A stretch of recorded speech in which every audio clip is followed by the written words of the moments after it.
जो भी देखे यही पूछे है ये किसका कान्हा। नैना तेरे कजरारे, नैना तेरे कजरारे, हर कदम पर तू बजाता चले मुरली कान्हा।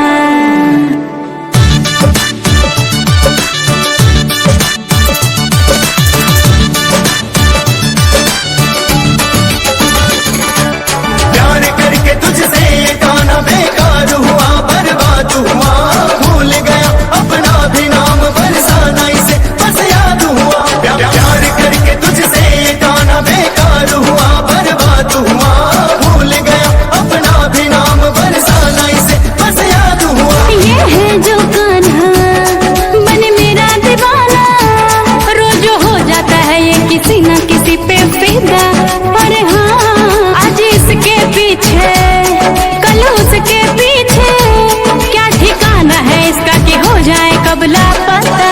अरे हाँ इसकी मोहब्बत रेशम का जाल है, हाय दीवानगी भी इनकी एक चाल है। ओ राधा रानी, ओ राधा रानी, कहो तो अभी जान दे दूं। ओ राधा रानी, कहो तो अभी जान दे दूं।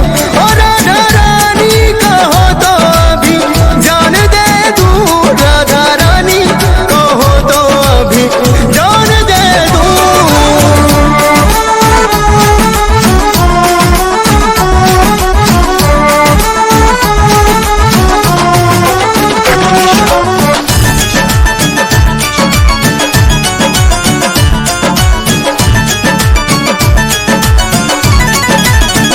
लचकती बाहों के इस गुलशन में, फूलों जैसे इस मन में, ओ पागल ही कर दे ऐसी खुशबू है। चमक तेरी आंखों के इन तारों में, बरसाने की गलियारों में, ओ दीवाना कर दे ऐसा जादू है। तेरी बातें रिझाए मेरे दिल को, फिर भी मैं ना मानूं इन्हें ना मानूं। तेरी आंखें दिखाए मुझे सपने, पर ना सच्चा जानूं इन्हें।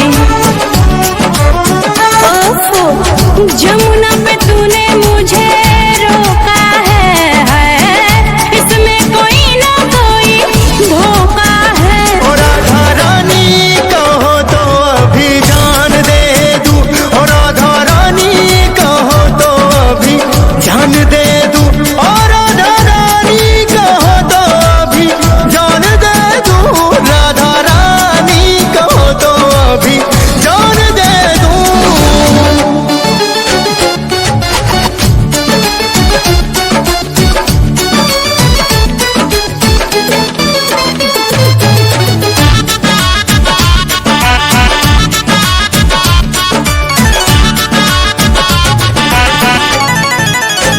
कि अब तक तुम्हारी समझ में आई ना, कहती है सारी गोपियां ओ हम सा प्रेमी ना मिली है तुमका कहीं। के राधा धक धक ही मन धड़कत है, तोरे प्यार में तड़पत है। अब ना करो मुझसे आना कानी। तेरी नीयत है खोटी, मन है पापी, हर जाए तू बेईमान तू। तेरी चाहत मैं जानू कान्हा क्या है, मुझको भोली नहीं जान तू। ओहो भेष बनाए रसिया का सा है, तू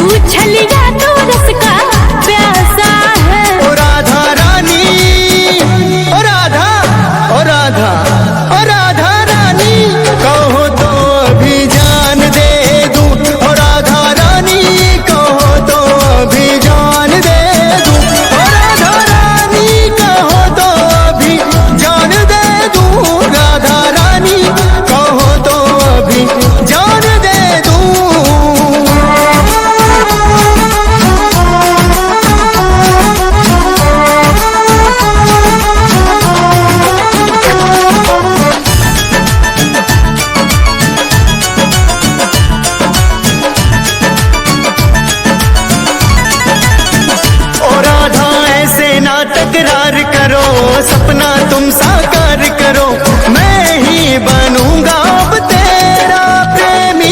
के रजनीश कहता